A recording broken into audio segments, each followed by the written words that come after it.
And Froning still beat Frazier. In his first year. Literally his first year. That's like saying to me, that's like saying Holmberg beat Froning because he knew how to climb a rope. I mean, he did. In your face. Holmberg, best CrossFit Games athlete. You heard it here There first. it is. You heard it here first.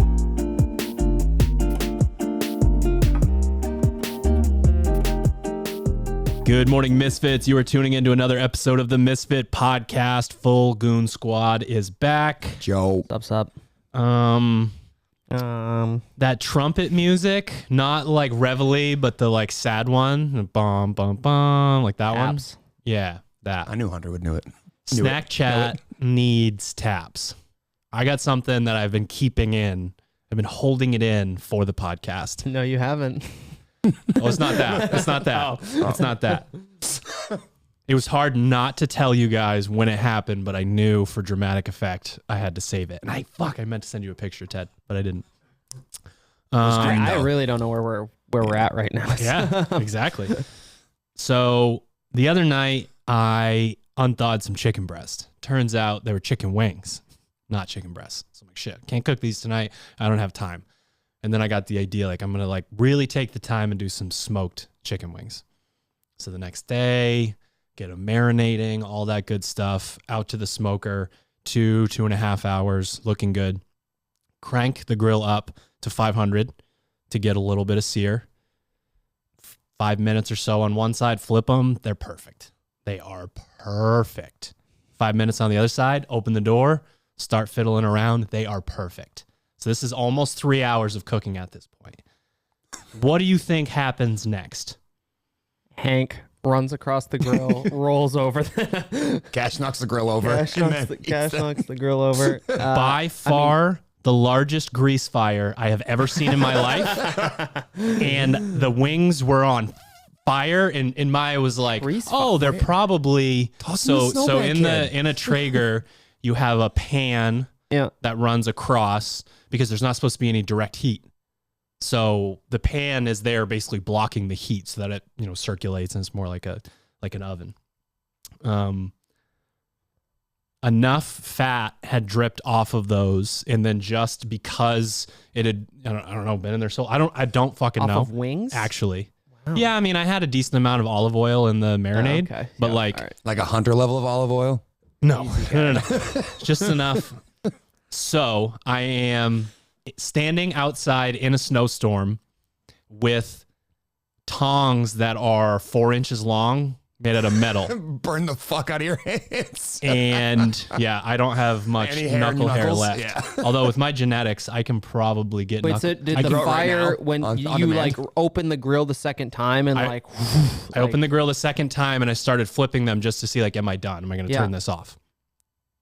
I started flipping them. I was like, okay, we're good. I grabbed the sheet pan and like picked it up and then just wow. Like I'm talking like 4 foot flames, like real shit.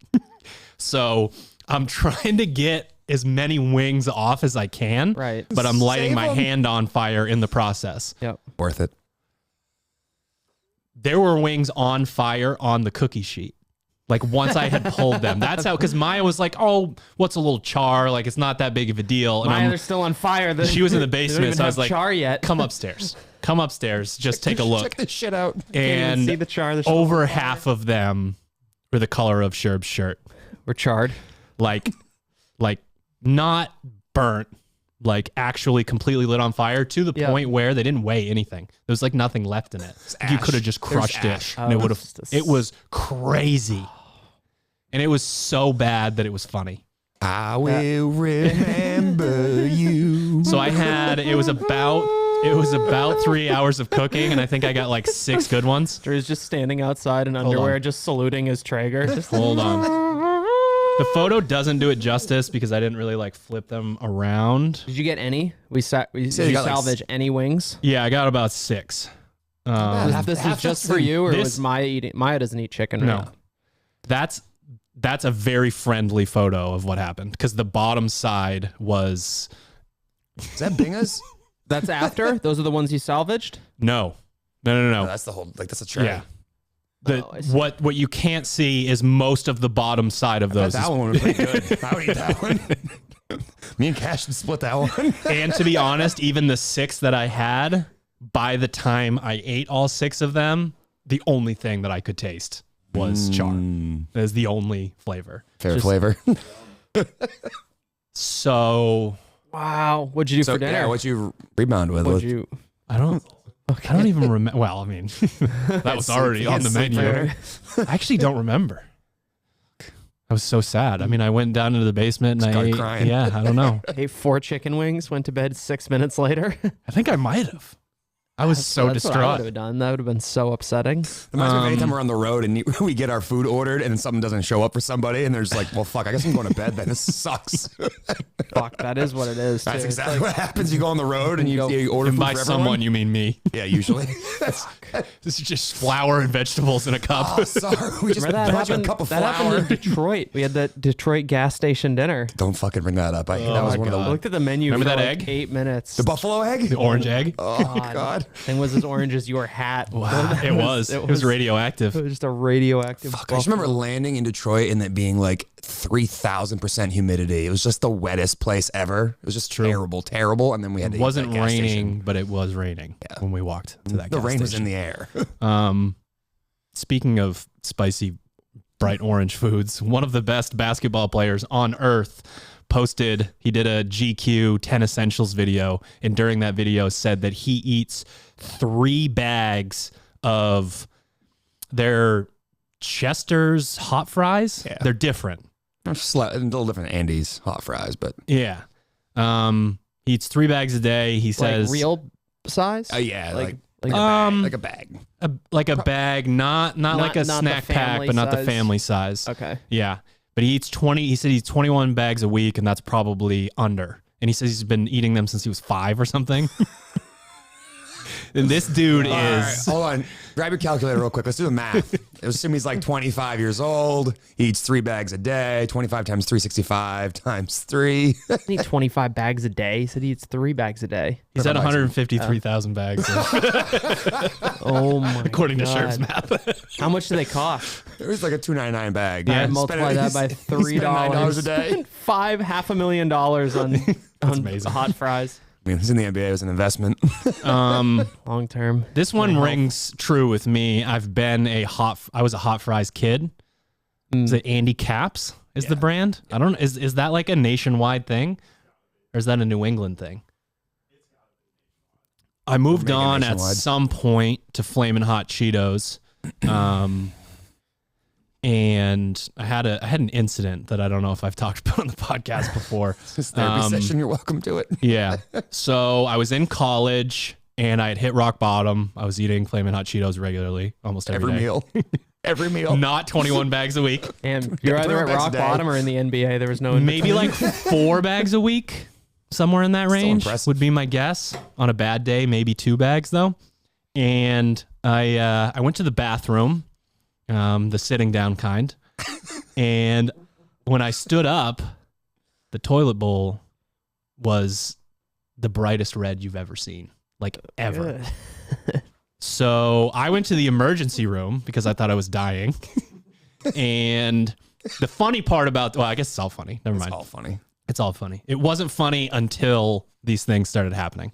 The doctors were positive that there was a foreign object in my body. Foreign object. And that I had either put it there or it had ended up there by accident. Yeah, you did. So much so that they sent multiple people to ask me, and one of them closed the curtain and was like, son, we just need to know like what's going on. Like if you're not going to tell us, we're going to do an x-ray. I'm just like, guys, I promise.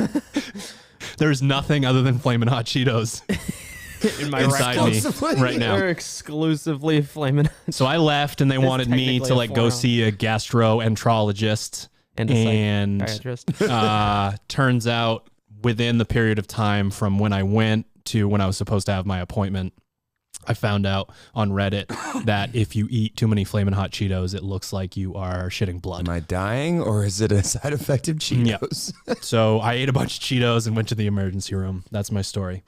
Fuck, I love me some Cheetos. Did you not think that initially? Did you think that like, oh, it must be these Cheetos? Or is it just so No, terrifying God, that you no. were like, Well, how do you go from like I had hit some sort of critical mass where my body was like, get this trash out of me, because it never happened before. I went from like the worst diet you could possibly have and what seemed like no side effects to I am dying within one bathroom trip. I just exercised a flaming hot Cheeto. Yeah. The one extra step. Yeah. Just a little too far. I'd like to see you guys top my snack chat. Fuck. I never had to go to the doctor with a foreign object in my ass because I ate too many Cheetos.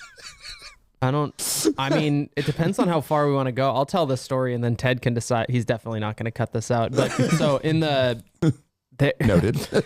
I'm terrified. Well, you like when you go out in the field for like an extended period of time, like in the military, like until you get really comfortable with it, you're like, it's like, yeah, your body just shuts down all unnecessary processes for like the 5 to 7 days or however long you're out there. So like it was not uncommon to go like, or if you just go into some form of like really stressful training, like dudes will be like, yeah, I haven't shit in like a week. And it's just like, that's just kind of normal. So like that would happen in the field. And then you combine that with like the nutritional content of MREs, which is like you can get crackers and like packaged Cheese Whiz, like that sort of level. And we came out of the field and I was like, oh my God, like this is going to be glorious. Went in, it like a can of brown bread? No, it came out like the sleeve of a barbell. It was so rigid. Close. And it laid across the toilet bowl. Okay.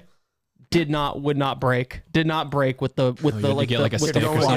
commercial. Yeah, it looked like the commercial. Where does that like, land on the You needed scale? that airport toilet. Power flush. It's like across the Did you have to yell, Sergeant, I need a power washer? yeah, like, I need a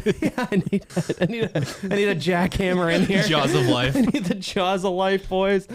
Where's that fall on the Bristol scale? The Bristol scale, I don't know, like 40, 0. 46 or 200. If it's 200, Absolute zero. 200, just a brick. All right, sure. You're not going to share? I don't have anything to top either of those two stories. We're not going to incriminate Sher with any of his stories that could line up with these ones. You guys don't want to know. Leave alone. Mostly a foreign object guy. Yeah. Mostly. Big foreign object. Last but not least, it's a little clickbaity, but it is funny. I don't know if you guys saw Castro trolling Fraser again. No, I haven't seen that. It was another who's the GOAT. Oh, is it because he owns an affiliate and whatnot? It was that thing? They asked Castro who's the greatest CrossFitter of all time, and he was like, I'm going to say Rich, but he gave his answer why, and a lot of people were excited that like, oh, well, this is the metric for the GOAT, but it's also just him creating whatever criteria he wants for like to allow it to fit. And he had like, he's an affiliate owner. He was a red shirt at one point, like really sort of all in on the community. And now people that are involved with the sport aren't as involved. I just can't get over that he won't drop that whole thing. Which part? The Fraser, like the that like he's not going to say that the guy who's obviously the best ever is the best ever. He would never say it. Even so much so now that he's created a new definition for what that is. Like, trying to think of an example for like Michael Jordan. Yeah, he wouldn't teach summer camp, so he sucks. Michael Jordan. Yeah, okay. I do have an example. Michael Jordan was it Chris Paul's basketball camp? Yes. And they were all supposed to get Jordans. And Chris Paul said, if he can hit 3 3-pointers in a row or something to that effect, you don't get any shoes. And Michael literally stood up, grabbed a basketball, drained 3 3-pointers, and didn't give shoes to children. That's incredible. Who cares if like how real it is? Just the idea that he's like, you'll get none and like it. Yeah, there's just the idea that he would do that, and I find it funny every time it gets brought up because there's nothing taking away from like. There's all the people that like old timers want to say were better than Jordan, and then Jordan wouldn't exist without those people, and they paved the way and all that. Yeah, all that stuff is real. All of it's real, but it doesn't change the actual things that happened and the actual dominance that took place. Yeah, but you could argue the same with Rich, and he's dominated on more across a longer about the time team. and divisions than Frazier. Frazier is the most dominant individual CrossFitter of all time, but you might have a hard time arguing that he surpasses Rich when it comes to like overall impact. But his overall impact, the same thing as just the greatest CrossFitter. We got to establish a criteria, right? But it's like, and I just like that you can make up the criteria that you want for the argument that. But if it's like, even if it's CrossFit Games, placements, finishes, whatever it is, it's like no one individual when you combine it like across divisions, and if he decides to do masters. I just have a hard time going with that because like when he'd compete as an individual, the competition fucking over on Saturday morning. Like a lot of the years, the fucking competition was over a day early, if not a day and a half earlier. You mean with Frazier or Froning? Frazier. Like when he was competing, like there were years where like the fucking competition was over on Saturday. It's like who's coming second? Starting on Saturday. So like everyone then shifted their focus to the women's division just because there was like an actual race, an actual competitiveness. Right. But like the gap that he created, like Rich had some good years, but I can't really think of a year where he had such a dominating year. Like I think it was Frazier, maybe 18, that it was like Saturday morning. It was like, all right, who's coming second? Yeah, he had a couple. I think he had like one or two that were like that.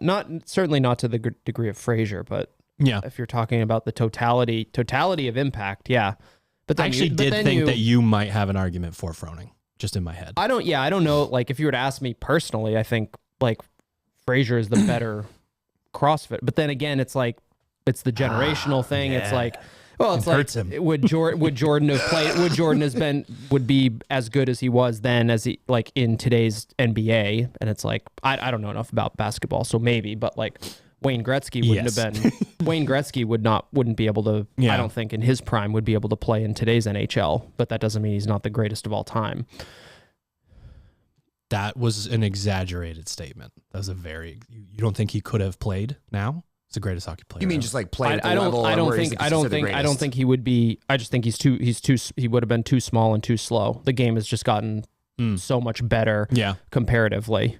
Yeah. I'm saying like him in his prime. Right. Pluck him out of then and place him into 2023 NHL. Yeah. But yeah, I mean, we would just like individual competition, team competition. If he does masters, well, obviously that'll be, I can't imagine that he wouldn't do extremely well there. And then he does have the, I don't know. You're crooked, bro. Point almost 200-pound lunges. Yeah, I almost got him. Almost got some lunges. If only they do like 9 rounds of max deadlift. 9 rounds of 40 unbroken deadlifts at 405. I'm sure he's going to win. All right, Misfits, just a quick break to shout out our show sponsors and hopefully save you a little bit of dough on our favorite products. One of my favorite products at properfuel.co is the stim-free pre-workout. Being able to go through the day, get all the work done, not really having time in the morning to exercise, and then go across the street to the affiliate and get something that actually sort of gets me revved up and makes my workout go a lot better, but without caffeine is super important. We're always sort of keeping up with the latest research on this stuff, and we just got more proof this week of how powerful beta-alanine is for the more intense exercise that we do. And again, just snapping from that mindset of, being at the desk and staring at programming spreadsheets and being able to go next door and without a stimulant make a change in my workout is great. So you can head to properfuel.co, get either the stim or stim-free version of our pre-workout. Use the code word MISFIT to save. We're also brought to you by Sharpen the Axe. You can head to sharpentheaxecode.com. Use your favorite athlete code to save 10% and donate 10% towards their quarterfinal, semifinal, and games journey. Some of the cleanest swag in the game coming from Sharpen the Axe. One of my favorite releases about 1.5 years, 2 years ago was the Little by Little, and it's making a resurgence with a really, really clean, nice front hood on a tee, some dope shorts, and the hoodie that Drew is wearing right now. So you can find that out. Check that out on the 8th of February. And again, you can use your favorite athlete code, save 10%, and donate 10% to them. And lastly, we are, of course, brought to you by Misfit Athletics and Team Misfit affiliate programming.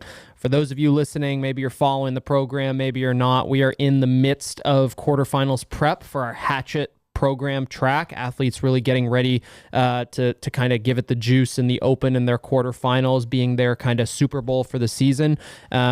And it's certainly not too late to get on board in kind of that tapering schedule that's going to get you ready to perform your best in quarterfinals. And if you're not sure about it, you've always got camp. Misfit.camp. You can sign up, get your tickets for March 4th and 5th. Show up a day early, come do 23.3 with us, and then we can get into the weeds talking about all of the athlete IQ stuff that you hear us talk so much about on both today's podcast and in previous podcasts. Again, that's misfitathletics.com or the SugarWOD Marketplace to sign up for programming, and misfit.camp to get your quarterfinals prep camp tickets. All right, back to the show. Well, that's probably the craziest part about the Jordan things. If you go back and watch him playing, like his highlight tapes, you're like, no one in the NBA does that, can do that. Yeah. The way that I think the biggest difference is probably like, if you watch him talk about like why he doesn't shoot 3-pointers and like what the point of his game was and what he was trying to accomplish, I don't know. It'd be weird to see how that fit into the NBA now, because that's basically all they do in the NBA now is shoot threes. But there isn't a single player in the NBA that makes the kind of plays that he did. Yeah. Like they've gotten to the point where they're so athletic that they can, dunk on people a lot more than he used to. But the fact that he would glide through the air and make it seem like he stopped, and you would decide where you were going to go as a defender, and he would just in the air move around you and then put the ball in. Like there isn't a single guy in NBA history that has done his that. playing days are obviously super impressive, but I still love the stories of after he's done, he's being more like the executive, the Charlotte Bobcats or like whatever. And they're like, yeah, we had a bad game, so he came up and whooped our ass. He played 1 on 9 and beat us all by 100 points, and we suck. And he's like, this dude's like 55 years old. Like he would go into their practices and be like, I'm running with fucking second team. We're going to beat the first team. Yeah. And it's because I'm playing at like 55 you years imagine old. being the 10th player? So you're on the second team and you're about to practice, and he's like, sit the fuck down. Yeah. You go over there. I'll show you something real quick. Hold on. Hold my beer. This like guy drops 20 points in a scrimmage. Fuck, the stories are so crazy. It's So like, it doesn't silly. make any sense. You're 50 years old competing against 25-year-olds and you're doing that stuff. All right, I just had to bring it up. Makes me laugh every single time. I think, to me, on my side of this, there's a single answer to that. You could ask who's more important to the history of the sport. Oh, definitely for Rich in that regard. I exactly. agree. What's the answer? What's your question that you're saying? Who is the Frazier greatest CrossFit athlete of all time? And you would say Frazier. I don't even. I mean, we can talk Frazier versus Tia, but I don't. Some of those early CrossFit years, athlete of all time. yeah. Some of those early years, Nico Salo. Rich literally dictated what the sport was. He changed everything. He completely changed the entire landscape. But then some things happened. And some other after guy that. came in and decided I'll do that. But and then I'll do what? it better. But then Frazier won a handful of times. Froning won a handful of times before, then won a handful of times with the team. That doesn't matter that much to me. In this argument, it matters a lot in the grand scheme of things. Yeah. I just think it's an apples to oranges kind of thing. Greatest individual CrossFit athlete of all time? Because that is the distinction, right? Because saying greatest CrossFitter it's sort of insinuates individual, I think. I don't like think you don't get greatest. The question was greatest CrossFit athlete of all time. Yeah, they're just two different things. They're two very different things. Well, define CrossFit athlete? Well, I mean, the definition matters. You know what's funny is I knew that no matter what, I knew before the podcast that he was going to say Froning. I knew he was. I'm not saying I want to know. You are. You tried to say Frazier before and you vomited on the floor. I want to know what the criteria is for evaluating the answer.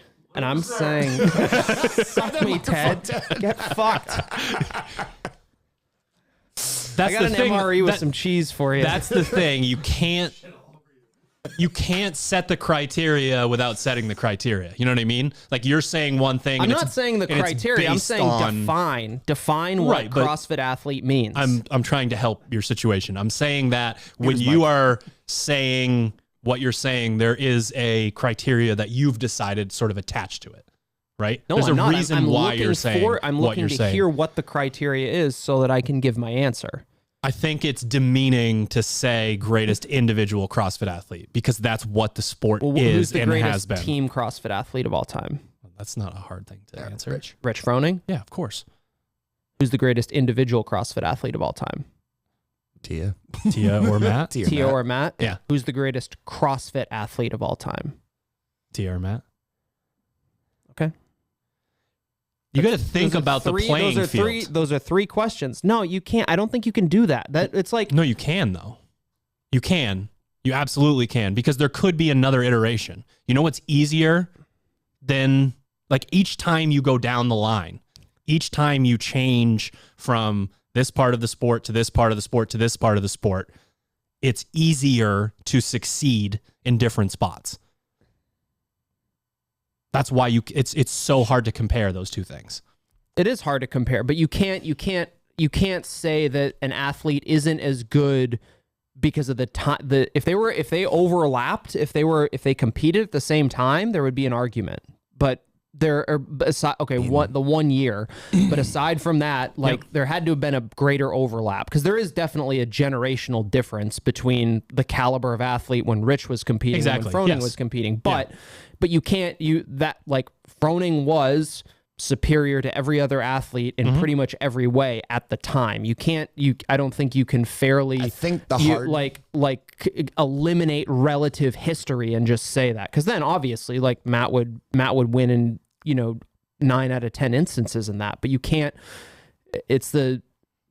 I think one of the best examples is that open workout where they had to do the bar facing burpees. They had head to head with each other, like that. And it was Ben, Matt, and at the ranch. Yeah, at the ranch. That is a good example of those three going head to head, because like when Froning was at his peak, we still had recreational CrossFitters going to the CrossFit games. We had people who are like full-time police officers competing in the sport of CrossFit. And then right around the time where Rich was hanging it up and Matt was starting, people were like, fuck, this is a career. Like I can make money out of this and make this my whole life. And like, I think Rich set the tone for like, hey, this is a professional gig and I'm going to make it a professional gig. But he was kind of at the very tail end of like the recreational CrossFitter, when everybody thought like if they trained really hard, they could go to regionals, and maybe if they did really good, they could go to the CrossFit games. Whereas like when Matt started taking over and being dominant, it was like, all right, no, if you're going to go do this sport at the highest level, this is your fucking life and you don't do anything else. But again, like you can make that argument for any other sport, right? It's like in the trying to think of a good example. In like the 60s or 70s and playing hockey, it's like dudes are having slugging beers between periods, right? And it's like, did the greatest player of all time come out of that generation, or is the greatest player the one now who's like, tracking their macros and's got the TB12 method is but you're literally you're looking at a gap where like it's a 10-year history. We're not going back 20, 30, 40 years to those spots. And he was not dominating in every category. That's not true. I said nearly every category, but yes. Okay. Well, having gaping holes is like Matt didn't have that. I always just laugh. Like, again, we kind of came up in the time where there were the crazy, like, meme, like, people like Ben Smith's dad and Drywall. And it was like, I forgot those like guys the fittest man on earth just lost a foot race or had to walk in a 5K. Like, I remember those things. And like that, again, bad year, maybe bad training kind of thing. But like, I can't remember a time where you ever saw something like that happen to Matt. I just think about those instances, and like that's another, like, I don't want to say like chink in the armor, but like sort of like that. Like you never spotted really any weakness with Matt once he decided he wasn't going to eat Ben and Jerry's and like, actually train like a professional. Like once he made the decision where he came in second a second consecutive year, like from that moment on, like can you remember one single time where he didn't look like the most dominant athlete in the field and basically everything that he did? Yeah, but if in 10 years we start seeing some fucking wild events like at the CrossFit Games, something that we've never even seen before, we can't even like imagine what it is now, and you could be like, yeah, well, Matt Fraser would have never done well at that. It's like, well, he wasn't ever presented with those same challenges, in the sense that like he wasn't ever presented with, like, again, Froning was the best given like the circumstances that it was under. It's the same. It's like when people talk about history, it's like, well, you can't negate the fact that the environment that people were in, like people are responsive to the environment that they are in at the time. And you can't like pluck an individual out and hypothetically place them into a different You can when scenario there's and a we're different talking about kind of- these windows are so close together. They like actually butt. overlapped. Yeah, they had butt. And it was a couple of years in this direction and a couple of years here. You're hitting me with fucking And Froning still beat Frazier. in his first year. And literally his first year. That's like saying to me, that's like saying Holmberg beat Froning because he knew how to climb a rope. I mean, he did. In your face. Holmberg, best CrossFit Games athlete. You heard it here There first. it is. You heard it here first. The only devil's advocate that I can think of is, let's say they had lined up. Let's say that someone else was the first guy, Kalipa just went and did his thing for a handful of years. And then those two got into it together when it was more developed. That would have been a fucking thing to see. Yeah. Sure. Because I think the competitive nature of Froning would have pushed him to a different place and a different level.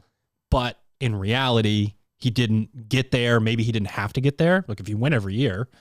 Yeah, it's almost one of those things where you watch, the couple of years where he did come in second place, that like pushed him to a level where he's like, I'm not quite there yet. And then he pushed himself so far past everybody else that everyone was like, cool, second place. I guess we're playing for second place. Like, that's how I felt watching him basically from, was that 17, 16? Frazier? Yeah, 16 Yeah. on. Yeah, just like everybody else, enjoy second place. Because, like, I don't think that he had someone maybe nipping at his heels the same way that he theoretically did as he was trying to win in 14, 15, right? 14 was Froning and 15 was Ben Smith.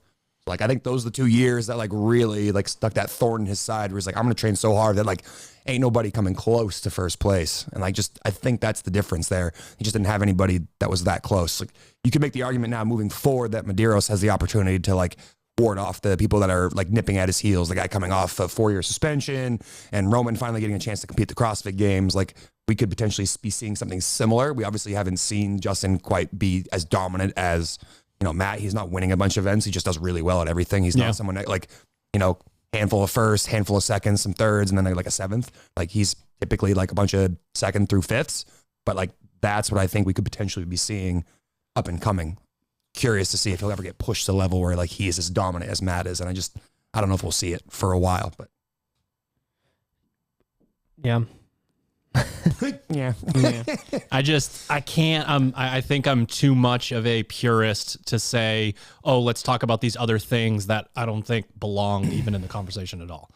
It's like, if I'm thinking about it from a sports perspective, it's like, I don't know, like what's an individual type sport where, I mean, you've got golf, you've got tennis, like Kelly Slater, surfing, Tony Hawk, skateboarding. Sure, but you can't, there isn't like other team surfing competitions where it's like, it's our scores plus yours or, compared to yours. No. So I'm thinking about like golf or tennis or something where there at least is, they do, best ball or they do, doubles and things like that.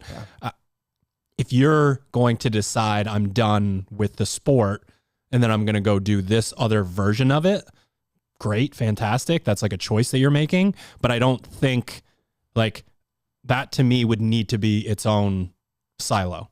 Like team, individual, even masters, you could have that conversation about who's the most dominant teen athlete of all time, who's the most dominant, masters athlete of all time. They're just so different. The programming is different. The amount of work that you have to do is different. I just don't see them like, obviously it's all CrossFit, but I just don't see those things as the same thing. I mean, we know of plenty of athletes who were fringe CrossFit Games athletes that end up being better on a team than people who are, top 20, top 15, top 10. Yeah. You're more suited to that skill set. So to me, trying to bring in the apples, oranges, bananas, like it just doesn't sit right.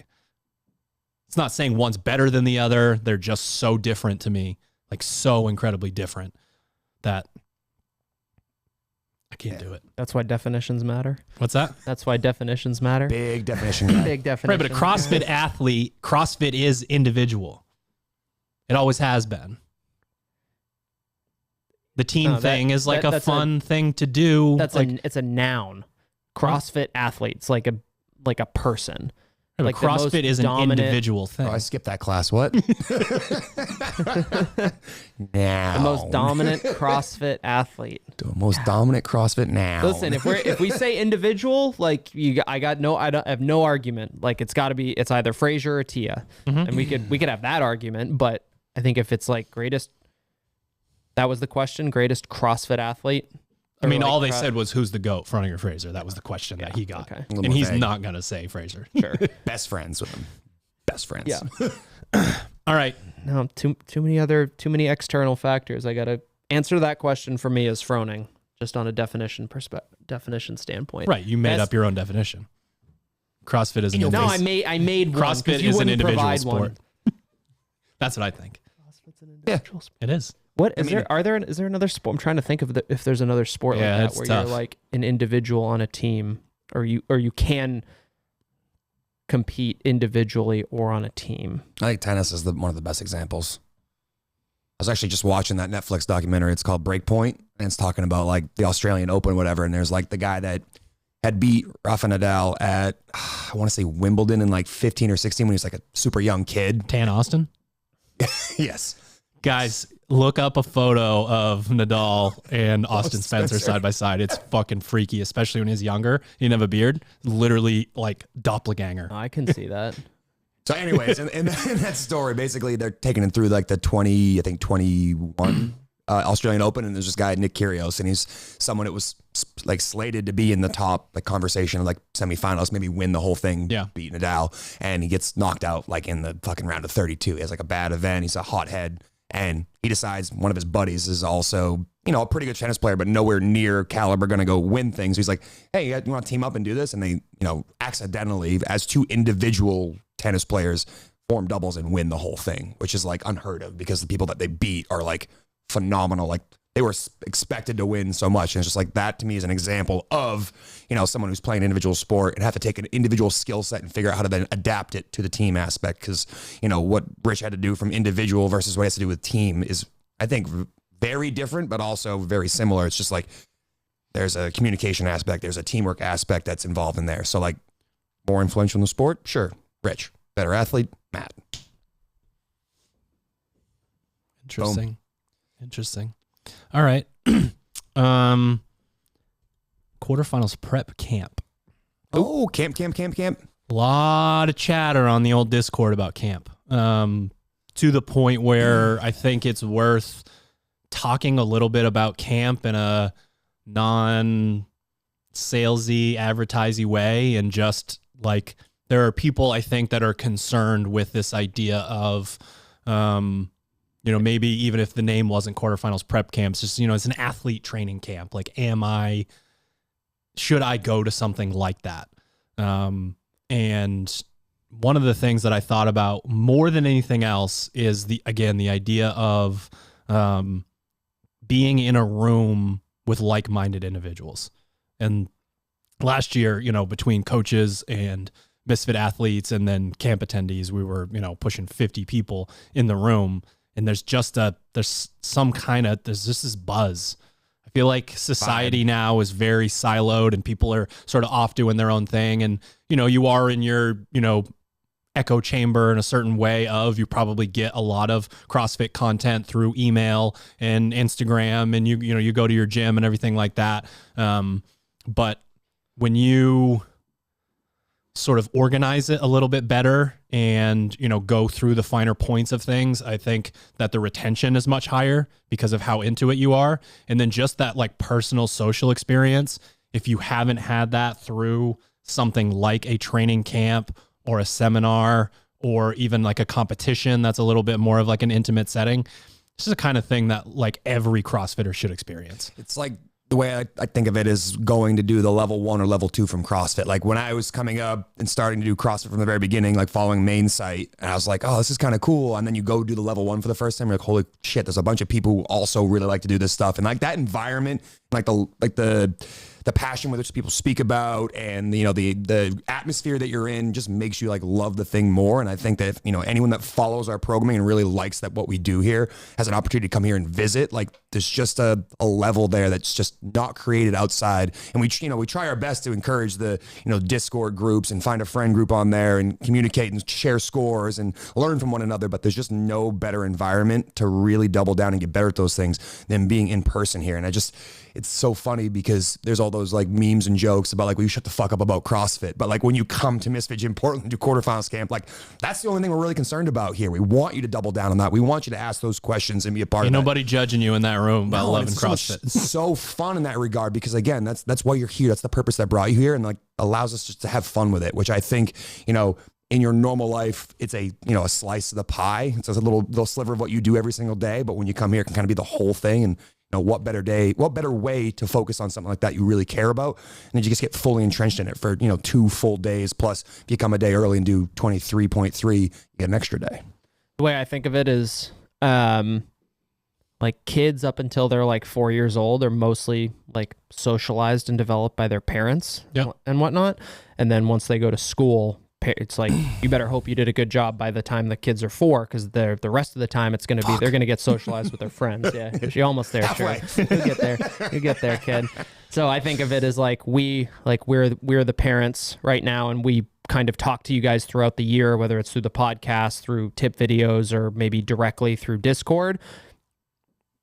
You guys are all 4-year-olds when you come to training camp, and it's like you get socialized and you get what you actually come for by interacting with everybody else. Kind of when all of you come to school together, and you learn just as much, if not more, from each other than you will from us. Because I tell our affiliate athletes this whenever we talk about a training camp coming up. It's like, hey, the biggest benefit for you guys is getting to, if you're interested in the, your performance, or even if you're just looking to get better, like the benefit to you is being around a whole bunch of other people that you never get to see, in your Monday through Friday CrossFit class. You got people coming from all corners of the country and sometimes the globe.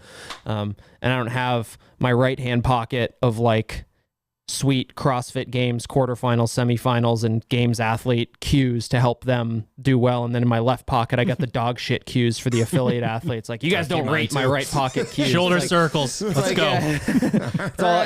It's all the same stuff. The benefit comes from being able to, hear a different perspective from someone who's trained by themselves for the last year and a half in their own basement, and like what they've learned, or a group of people who train together and like what they get. And those interactions are a huge part of what campers gain, regardless of where their name falls on the leaderboard.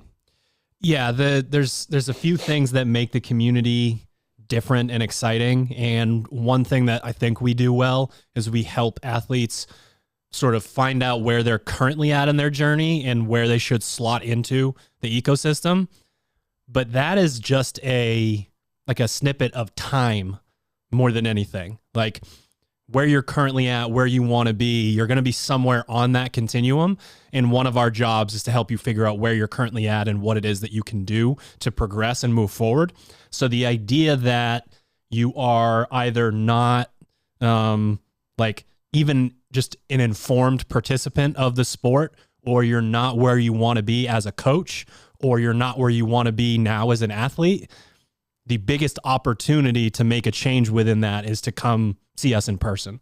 We do everything that we can through videos and podcasts and articles and all that stuff to help you. But there's something so different with, even at the highest levels, being able to, that first time that you get to work with your remote athlete in person, you knock off 2, 3, 4 months of coaching just in a couple of days, because you see them move, you can understand their personality, all of that stuff. So when you come to Misfit HQ for a camp, we get the opportunity to do that. We get to go in and work with you and help you again, figure out where you're at, what you need to do to move forward, all that good stuff. And all these other sports that we're talking about, we're trying to find we can't find the comparison. We just proved it. Yep. There's no fucking comparison. We can't. So you normally you're either competing or observing. Those are kind of your choices when it comes to most sports. And so many people get to figure out in CrossFit whether they're competing, coaching, participating, or observing. There's all of these different things that you can do. And basically, if you are one of those people where you would slot in as a like-minded individual, I think you should come to camp. And again, this is not the kind of thing where we're sitting here and we're hoping that we can get 1 or 2 more people to sign up. We know, especially the people that were really nervous about showing up, what they have to say after camp is so powerful that I just want people here and to show up and to make that leap. That part of your comfort zone, like that you're really out of when you're thinking about whether to sign up or not, is by far the hardest part. Like once you decide to sign up and show up here, you will have a great time. That should probably be a good indicator that what you might be about to undertake is worthwhile. It's right. So that's true. That little bit of nervousness. If you're just like, I don't know, this probably isn't for me. I mean, like journal article 2002. It's like if your workout doesn't scare you a little bit, like you might not be doing the right fitness program. Yep. It's like I think that being a little bit nervous about that should be a good kind of impetus for you to say like, maybe there's something to this. Maybe there's a door that if I crack open a little bit is going to open really wide for me and present me with opportunities that wouldn't have otherwise existed. I think the biggest change that I had with my 2 remote coaching clients, they were both teenagers that went to the CrossFit games, was the experience they had at quarterfinals camp and what they picked up and learned from the veterans who've been doing the sport in the individual part of it, as well as just the everyday member. And like, I think the environment created the atmosphere where like you put your guard down. Yeah, I'll do the 15-minute math warm up, even though I fucking hate warming up for more than 3 seconds. I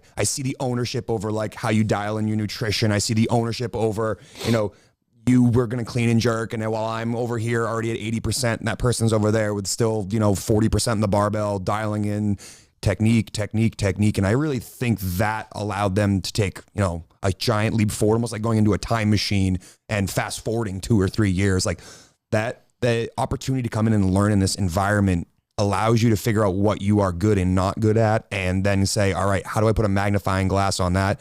And can I ask the people around me who are good at those things what they are doing to make that leap? And the thing I thought was the best was just talking to Sophie about her interaction with Paige, because they were both doing, I think last year we had a like rope climb, clean and jerk kind of thing, and they were both going for a super heavy clean and jerk. And Sophie's very good with a barbell and Paige is very good with a barbell. And, listening to Sophie talk to Paige afterwards about like how they built up to their heavy weight and what they thought about when they lift. And it was just like, you could see Paige took an extra level of care for each step of how she got herself ready for that. And then Sophie was like, you know what if I did that as well? And that like, what if that gets created when you see it happen first person can be what you were just talking about. Like if there's something you don't really like to do, you should lean into that or figure out why you don't like to do that and then do that thing. And that might be the thing that allows you to fast forward your progress. So you come in here and you have a certain hole in your game or something you're not used to doing, you lean into the community and go, how the fuck did you get comfortable with that? You get answers to questions you didn't even know you were supposed to ask. And it's like, I mean, just think about going to like any level of schooling. Like where do most kids learn the most? It's like, we went on a field trip. I learned the most in lab when it's like, there's the hands-on element of it. Did you learn more there, or when you had to take like an online class, or when you had to just memorize a bunch of facts? I learned a ton in online classes. I believe I that. attended all of them. Yeah. His name was connecting on Zoom. Connecting ... I would have murdered Zoom school. I could You not record yourself. imagine. Holy Wow, that is interesting. Carry on. You're gonna burn it, text the keyboard that says this phrase. Wow, tell me more. Work harder on figuring out how to not work hard than I would if I just worked hard. Yeah. Injury update, Hunter. I was intrigued enough last week that I think the people need to hear your injury, what you're doing to fix it. You're still training. Yeah. Where's it at? Let's listen to his coach, though, specifically last night. Oh, what's that? Nothing. Just talking about You get in trouble with your coach last night, kid? That's how I got the trolled me W. last night. Yeah, I sure. told everybody, like, don't worry about the bike pace. 18-minute workout. The bike pace does not matter. And I'm like, okay, You know I'm gonna get a quick 10 cal lead in the first 10 seconds of this workout. I'll be fine. Everybody was looking around like, what the fuck is he doing? What's going on? Bam. Anyways, What direction was his head going in? If I hadn't done that, I think I would have. I think a couple of my 630 folks might have edged me out. So suck me, sure. Yeah. Well, I was playing men's league hockey. To be fair, it was a 10:05. Was this individual hockey, masters hockey, or team hockey? Suck me, guy. I mean, what is a hockey player? God, you fucking trolls. He's not great at the game, but you put him on the ice alone. Woo! Yeah, with the team. See, no, Sorry. I was playing hockey. Went for a one-timer because I'm in the NHL. That's necessary at men's league hockey. You should have seen him miming this in the gym last week. Yeah. He's a fucking elite. Yeah. If you saw how I mimed it, you would see why I got injured. Basically, fucked up a bunch of stuff in my like right hip because that knee like dropped toward the ice for like following through. Really, CrossFit's the dangerous thing. CrossFit's the dangerous thing. I don't know that I've ever been seriously hurt, like traumatic incident doing CrossFit. I don't think I have like a catastrophic injury. Say the same. Having done CrossFit, I hurt myself at the tactical strength challenge, which technically is not CrossFit. Such a good tactical strength athlete. I would have won if they didn't So I cheat. heard it, let it rest for like a week. Thought I was okay to go surfing. Was not okay to surf, and basically like I've just had to. I'm guessing it's your back leg rest. surfing. It's my back leg surfing. Yeah, it's like hip flexor. So any sort of like the motion of lifting your knee up, thinking like driving in like a sprint or or something like that. Just that muscle weakness is not there. So I actually saw somebody today for it, and he just thought it was a combination of like hip flexor, TFL, a couple other small muscles that are just like that just got irritated. No labral issue or anything like that, but been mostly relegated to like upper body stuff. They're pretty specific motions that bother it. So you did a full rowing interval the other day. Rowing was fine, yeah, just because there isn't that like aggressive like if like a box jump, for example, like pulling my knees up to my chest, like that's a no-go. That I demoed like a 12-inch box jump over for class like last week, and I was like, fuck, that still bothers it a little bit. I understand that. Some very did a squat. Some very specific movements that bother it, but it's gotten better, and I'm still like, so I'm doing like, I got the monkey feet. I've been using that thing quite a bit. So working on like just strengthening the hip flexor and like a bunch of different ranges. You go super light with that? I used I've only used 5 and 10 pound dumbbells. Do not strap a 50 to it the first time you get it. I'm just gonna throw that out not there. doing that. I feel like Did you do that? It wasn't. I don't know if it was a 50, but it was way, whatever it was way too heavy. Yeah. No, I like 10. I did one, and I thought I was gonna tip over forward off the bench. 5 or 10 pound dumbbell, and then I've got some weird like got some of like those the clamshells and like the straight leg, like lateral straight leg lifts to just like strengthen that. But it's just a good kind of reminder that we don't do a whole lot of like lateral movement, kind of unpredictable ranges of motion. I was actually thinking about that because CrossFit's like the unknown and unknowable. Yeah. And it's like, it's unknown and unknowable until you know what you're doing. And then it's like, until you know what like the workout is or what the test is. And then it's like, for the most part, you're like, oh, I've done this before. Whereas like like more traditional sports, it's like the game is the same, but like, it's like a snowflake, right? Like you'll never move in that exact same direction with that exact same speed like twice. You know, it's all novel. Basically, every movement you kind of make. It's even more relevant now in the sport with what Boz is commenting about and bringing to the table. Have you seen any of the run the tests? What's that? Pretty interesting. I've been watching a couple of those. I thought they were pretty interesting. They released like a couple of. I think they released 3. It's called Run the Test. It's like Boz talking about how he programmed some of the games events. Yep. Doesn't go into quite as much detail as I was hoping for, which for I'm sure obvious reasons. For us, we want the nitty gritty all the way down. Yeah, I think I missed the I haven't seen the Elizabeth elevated one yet, but I saw Jackie Pro where he was talking about getting the paces down and stuff like that for the row requirement and stuff. So I'm very intrigued by his comment that why are you guys only doing muscle ups on the rings? I'm really intrigued about what that means. What he's going to have. He's like, you can do so much stuff on the rings. Journal. Oh, on the rings? Oh, I thought you were suggesting muscle ups otherwise. Support. Here we go. Yeah. You like that, don't you? I think the Did you pancake yourself? Is that how you hurt yourself? I think that one backward roll to support at the old gym may have been the initial like left shoulder injury that eventually resulted in surgery.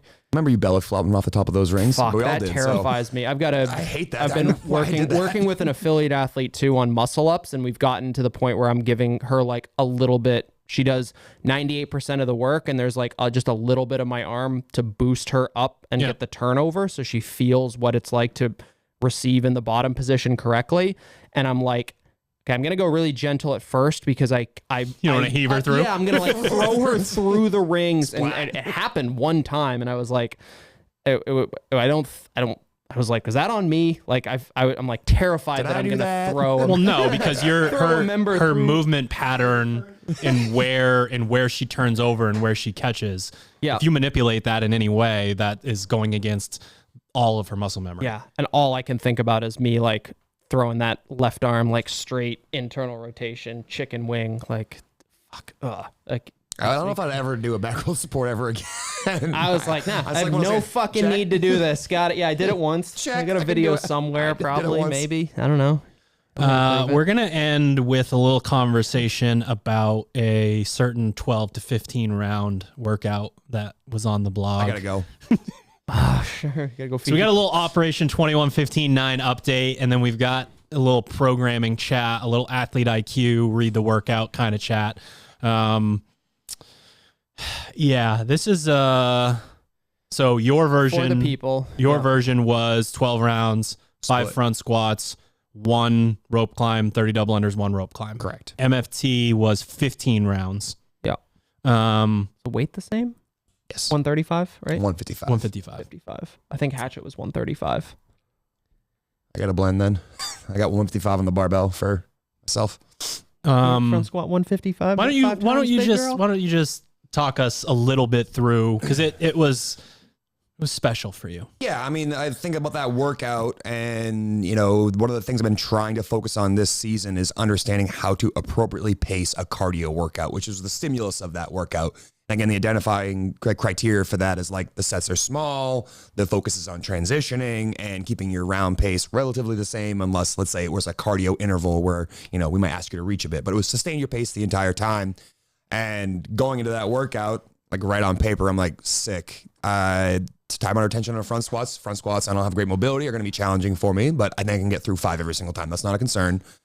1 rope climb. I'm pretty tall. Rope climbs are a little bit easier for taller people, so that should be good, but not super efficient there. So that struggled a bit. And then double unders are one of my weaker movements, and it shouldn't be, but it is. It's just one of those things. Yeah, it's like a beefy set. Yeah, I mean, it's 30. It's pretty challenging. Yep. It's jump 2 inches and spin your wrist. It's pretty hard. And then you do a rope climb again. So the instructions, again, cardio, try to transition quickly, but try to be consistent. So, you know, you probably heard us say on the podcast that we want you to transition like a maniac and be smooth in your movements in a cardio workout. Well, smooth is relative, and feeling relaxed and calm on any one of those 3 movements was very challenging for me yesterday when I did it. So basically all I did was play a game of like yo-yo with my heart rate, like do a movement, heart rate goes to the ceiling. All right, let's be deliberate with my transitions, like not slow, but try to like take my time walking the 3 or 4 steps so that I can keep my heart rate in check, because again, the game in cardio is staying below your red line the entire time so you can continue to move. Well, I got about 4 rounds into the first 5 round set, and I was already like, all right, I started like a 105 pace round. Like, it was not a very fast round, but it's like, I can hold this. Then it bled to a 115, then 130, and then like 135. And, you know, I'm doing the math in my head of how much time is left in this workout based on how many rounds are left. And I'm like, man, I think the limit does not exist. It's like a 6-17 round, an 8-12 round. It keeps getting, it's an exponential. I get into this it. I'm workout like, man, will never end. what is I couldn't remember if it was a medium or long duration workout. And looking at it for myself, it's a long workout. But like, because I had known I'd knocked off 3 rounds, I'm like, all right, if that's the case and I can hold 90-second rounds, that's about an 18-minute workout, which isn't a super fast pace in that workout. Like, I think there are plenty of athletes that get pretty close to EMOM that are, maybe even a little bit faster than that, like every 55 seconds or something. But they would need to be monsters, that thing. So I just saw myself going through that. Well, that's not an EMOM. No, I know it's not. But I'm saying they could hold somewhere around a minute, maybe a little minute 10 for those. And I could quickly see myself drifting up and up. And, basically got to the point where it's like almost like damage control. So I'm going through the workout and saying like, how can I stay moving? And what can I do like mentally as tricks to be like, all right, what is the thing that's going to allow me to move to the next thing and do it, move the next thing and do it? So I started going through it and being like, all right, do the 5 front squats, look at the clock, wait like 5 seconds, walk to the rope after 5 seconds, which again, goes against the point of a cardio workout, but based on the fact that none of those 3 movements aren't really... We're going to get there. aren't movements that I particularly can see and do as a cardio movement. This was an extremely challenging piece. So, for me, it was bordering a little bit more on gas than it was on like muscular overload, because I didn't really ever feel like my muscles were the reason I was stopping, is really just my breathing. So, I asked Drew for more of that. I said it ate me up, so what did I say? Chewed me up, spit me out, and then shat on me is how I described the workout. And it was just because, in a cardio workout, there's often one movement that you can be a little bit more calm and relaxed on. And for a lot of athletes, that's the double unders. It's like, all right, I'm just going to jump in place for 15 seconds and breathe. And for me, that wasn't something I could do very well. So constantly playing the checkup game. So good workout, more of what I need, but a frustrating piece than the least. And, you guys came out as I was finishing it. I had just got out of the sauna and I went out the tub and you guys were like, how's the tub today? I was like, I don't care. I was too angry to give a shit how cold the tub was. Fueled by anger. I was just out there sitting in it. But, it's one of those things where it's perfectly appropriate to get upset or frustrated in a workout. But like, don't let that shit linger. It's not worth getting past it. So by the time I was out of the cold tub and teaching, 3 p.m. class, I didn't care anymore. But it is something that I quickly recognized, like if something like this came up, I would need to have a better strategy or move more efficiently so I didn't get caught in it. Yeah, there's a few different things here. I think number one is this idea of perspective within a workout. Like if you're looking at your programming and you're looking at your week in advance, and for you, obviously you see that on paper and you know what it is already on paper. Does that fuck with you and you have a negative connotation of the workout? Or do you look at that and say, this is the single greatest opportunity for me to improve in this entire week? And those two mindsets are thousands and millions of miles apart, and you can tell when did it take you? It was like including I had a 30-second rest after 5 and after 4. I think it took me like... It was like a reset? It's like 17 minutes of work. So the clock was like 18 or something like that. So it was like 17 minutes of work. It was longer than in my mind, like that's another thing that ends up getting me in a little bit of trouble sometimes with the perspective thing is like, I'm pretty good at figuring out the math on like how long things take in a workout like that. And it's like 5 front squats, 10 seconds, 1 rope climb, 5 seconds, 30 double unders, 15 seconds, and then another 5 seconds for a rope climb. And then you're like, all right, I'll build another 15, 20 seconds of transitions across the entire round.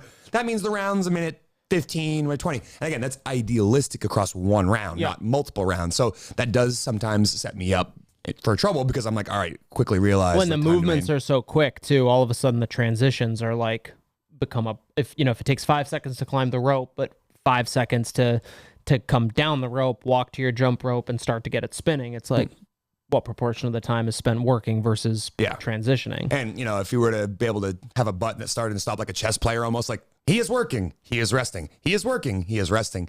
I got a pretty good idea that most of that time in that 17-minute clock was probably airing a little bit more on the resting side of things based on the fact that I was really struggling to keep my heart rate down. But, to answer your question a moment ago where you're like, do you see it as an opportunity or you're like, fuck, this sucks? Like I saw that workout and I said, this will be a really challenging cardio workout, but like, fuck, let's see what happens. Because so far, for a lot of the season up to this point, like cardio workouts have been relatively going well. Like I've been able to start figuring out like, the chest to bar pull up burpee shuttle run workout we did. Yep. Like my first round was within like 3 seconds of my average pace across the entire workout. And I was like, cool, this is a good stimulus. I'm hitting the cardio and I'm doing this the way I could. Now, would I like to be fitter and get more rounds? Sure. But I worked on what I need to work on there. So yesterday I was like, here we go. See what happens. And I got a little bit frustrated probably in the last round of the 5 and then the last 2 rounds of the 4 and then the 3. I was just like, let's just go. But, you should look at those parts of your workouts and be like, all right, here's an opportunity to figure out if I can keep moving when I'm really dog shit tired. Like, you're going to be feeling terrible in the open and quarterfinals. Like, but what separates the people who are the best from people who don't necessarily go to the next level is, despite how terrible they feel, they just keep doing it. Keep doing it. And if you add the extra layer of like, this fucking blows, like, that doesn't help you or propel you to do better in the workout. It actually impairs your ability to do that. So I try to stay as positive as possible. Afterwards I wasn't as positive for a little bit, but like during the workout, I said, what's the fucking point of belly aching about this or bitching about, I don't like jump rope. I don't like rope climbs. I don't like front squat. It doesn't help me at all. So what's the point? So I've been trying this season, as we get closer and closer to the competitive part, to push that out of my mind because it's not going to help me at all.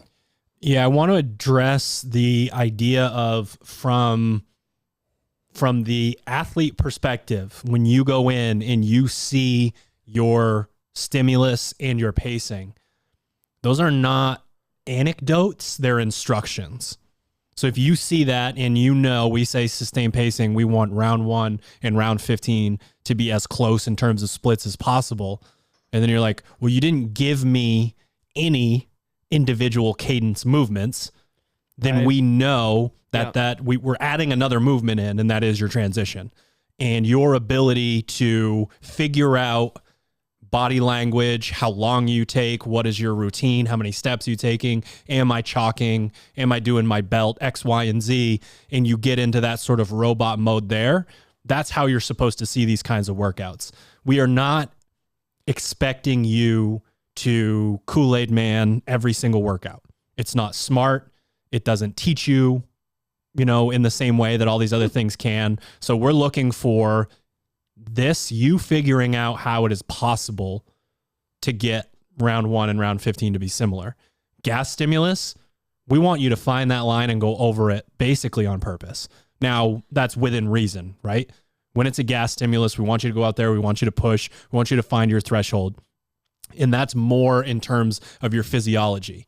We want you to find your threshold within movements and muscle endurance. You go into a piece, we're either running interference with 2 separate movements, or we're saying you got 80 toes to bar to do. Congratulations. Figure out the best way to do that. There's really, you're making an omelet. You're going to break some eggs to figure out how these things work.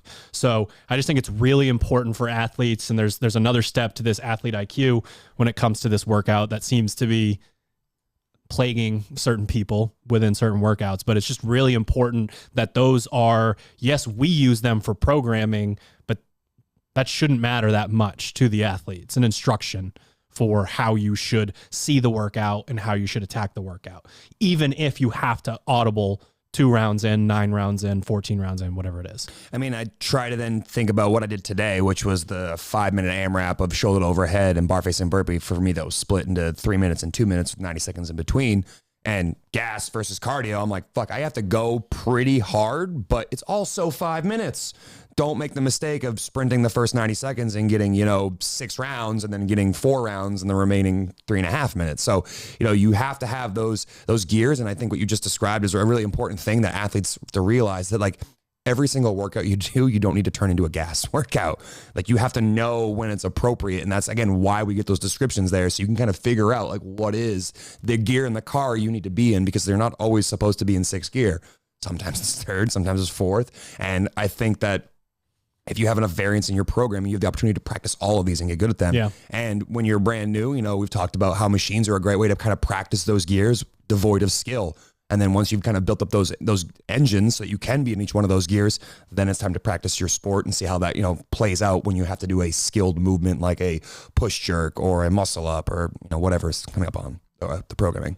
I think that specific workout's a good reminder. I do think we'll get occasionally carried away with saying like cardio workouts are all about your transitions or trying to especially stay, this time of really year fast. Yeah, and that is true, but in this regard, it's more like you have to, as the athlete, kind of pay attention to the movements as well. And like we were saying, so all 3 of those movements are like you are either under tension working or you're done with them, or you're transitioning, right? With the small sets, it's like you're not like a bar facing burpee. You can just slow that movement down to catch your breath, and you you cut out transition time because you're moving slowly on that movement. But when you have movements that are like 5 front squats that are going to take the same amount of time almost no matter what, and it's consistent time under tension no matter what. Same with the rope climb and same with the jump rope, unless you're deciding to do like 2 sets of 15 on the jump rope strategically. You're constantly under tension, meaning like you have to find what is the minimum amount of time I need to rest in order to sustain this pace, rather than just it's like gonna feel slow at the beginning, too. Right, That's another part of that ego is just gonna be chirping in your ear, like, what are you doing? Is this even worth it? Yep. Yeah, when I got in that first round, I looked at the clock to like make sure I wasn't doing the belligerent pace that we talk about. One thing we try to educate athletes, the affiliates, like talking about the workout Hunter did last night and sprinted the first 10 calories of the 18-minute workout. Like, we try to set you up for success with being like, hey, don't be belligerent with that. Understand what the pace is. So I've been trying to do that intentionally, because in Metcons usually show up, blow up. Did it, still too fast, and then learn from it. Like, you learn that you can't sustain a minute 15 round, and you learn from that. You try to recalibrate in the workout. And for me, like, it continued to bleed a little bit longer and a little longer, but it's just one That workout. was intentional. I wasn't trying to be an asshole. No, it was just funny. It was just hilarious that you were just like, don't come out like an asshole. Just hold the same pace. And I was like, everyone snapped their head as soon as they heard your bike. I know. Over to you, like, what the fuck is that idiot doing? I've been trying. Hold my weed beats whacker. everybody. Yeah, so it doesn't really matter.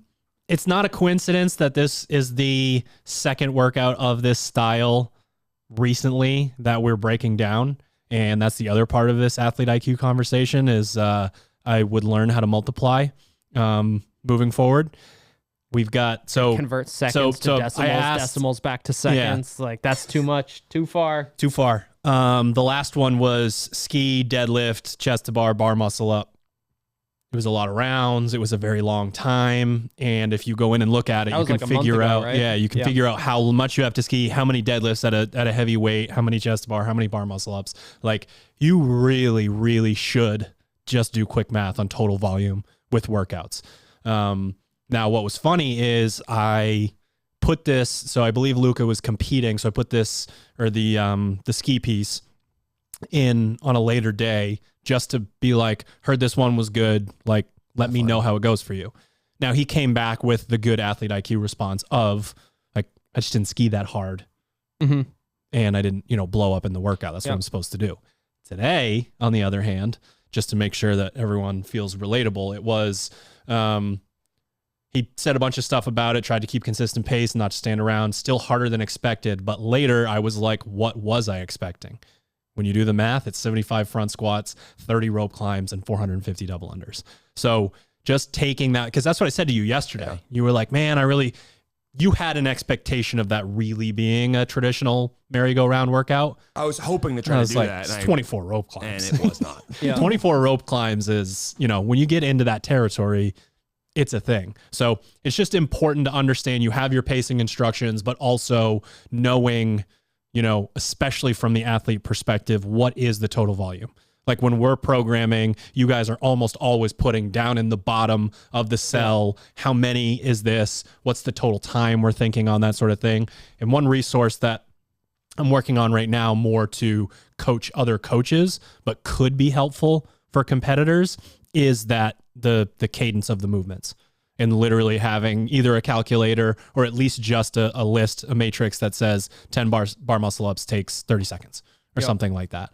That can be really helpful for people, because let's say you have that list and your athlete IQ, super fit, but your athlete IQ is low, 75, 30 and 450, like, Right. I like to then turn that into you look time. at it and be like, oh, this isn't so bad. It's 5, 1, Yeah, exactly. 30, and 1. Yeah. It's like, whoa. Yeah, it's like Times 15. Yeah, don't do that. Even 15, it's like, that's not that many. It's knowing these numbers is like you're in training, and then Jedi is like time, like actual time working spent in these, because there will be workouts where it looks like it's one thing, again, just based on the round. And then you do the math, whether it's the open, semifinals, games, and it's like you're spending 75% of your time on this movement. We really need to know what that means in terms of time under tension, interference from other movements, all of that. That, and those workouts sometimes are even hard. Like, a lot of times the cardio workouts are the easiest one to predict rounds and reps, just because of like It's like this movement takes that long, that takes that long. And a lot of times there's simpler movements where there's going to be less variance in how long it takes people to do. But in a workout like that, where it's like the working time is so short, which means the transition time and like the rest time between is proportionally like significant. You get someone who's like, they rest 1 second longer, 1 or 2 seconds longer across every single transition. All of a sudden they're 2 or 3 minutes slower than somebody else because of the number of times those transitions occur and the fact that they obviously add up. True. A lot. Lots to learn, still doing it. I mean, 12 plus years into it, like still figuring this stuff out. So you're like, fuck, where do I even start? Just start with what you just guys said. Do a workout, do the math to figure out how long one round would take or how much total volume is in the workout. And that's how you get started in this stuff. Like, don't make it harder than it has to be. And again, I do think that resource will be really helpful for athletes. But, if an athlete isn't sure, the best way to do it is to practice one round, time it out, and be like, all right, how much of that round was spent doing this movement? How much of that round was doing this movement? How long did the transition take? And then quickly before you know it, you can start to do these things and have a better perspective on like, am I in 6th gear or I'm in 2nd gear, depending on, what the workout is. And if you're listening to this and you're like, I don't know what the fuck you just said, little kid, quarterfinals prep camp, this will be broken out every single time we exercise. What is, or if we don't tell you what it is, that will be on purpose so you can maybe fail. And then we'll go over it after. But we'll go over all of this stuff at camp for each individual workout just to talk about the different styles of workouts, determining total volume, even if it is an AMRAP, if it's an AMRAP, how am I supposed, I don't know how many rounds I'm going to get. It's impossible. You never know. Help you. Yeah. Get you pretty close. Final thoughts. Final thoughts. I'm sad, you all. I don't have a good food snack story. Like, I'll have to think of something better for next week. I'm disappointed in myself that I didn't have a good. Oh, you're disappointed in yourself. Yeah, you were I disappointed in the disappointed in listeners. me. No, myself. I don't have a good snack story, so I'll try to think of something for next week so I actually can bring something to the table when it comes to interesting snacks. Why don't you just go back to drinking way too much milk and not logging it on your... What, is 5 gallons a week too many? Yeah. Oh, sorry. Anabolic. Final thoughts. Wayne Gretzky is the greatest hockey player of all time, but he would not succeed in today's NHL. I hope he's watching. He's coming out of retirement. He's coming He probably would. He's coming to your men's league. He might still be the smartest player in the NHL, but Man, I don't agree with that either. Just might not be. Have you? They wouldn't have have let have him you seen not any hit of a couple of the squats Connor or Bedard anything. highlights? The kid who's going to be drafted next year, number 1 Now, is he good? overall. Another generational talent. He's a. Is he better than the guy on the Oilers? McDavid? We won't know until he Sure. plays in the show. But Is McDavid the best player in the NHL?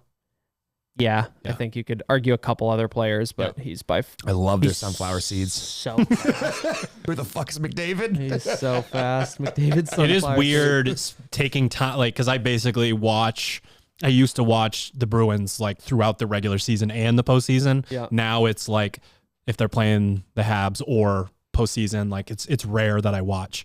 So when they're making a big deal out of some child that I've never heard of, it makes no sense. Makes me feel old as fuck. It's insane. I am old. I got am some old. really good final thoughts. Misfit.camp for quarterfinals prep camp, March 4th and 5th. Show up on the 3rd, do 23.3 with the crew. Take a chance. You'll understand why this isn't just, why don't you give us some money and show up, and you'll have a pretty special weekend. Looking forward to it. Did we do it? We did it. Done. All right, ladies and gents, thank you for tuning into another episode of the Misfit Podcast, and thank you to our show sponsors. You can head to sharpentheaxeco.com for some brand new swag. We got shorts, we got hoodies, we got t-shirts. Wednesday. This is I am on Monday. I am Monday. Wednesday is the 9th, Ted? Or the 8th? 8th. The 8th. The return The Ocho. of the Little by Little collection. Sharpentheaxeco.com. Use your favorite athlete code. You save money on your order, and you help them with their 2023 CrossFit Games season. See you next week.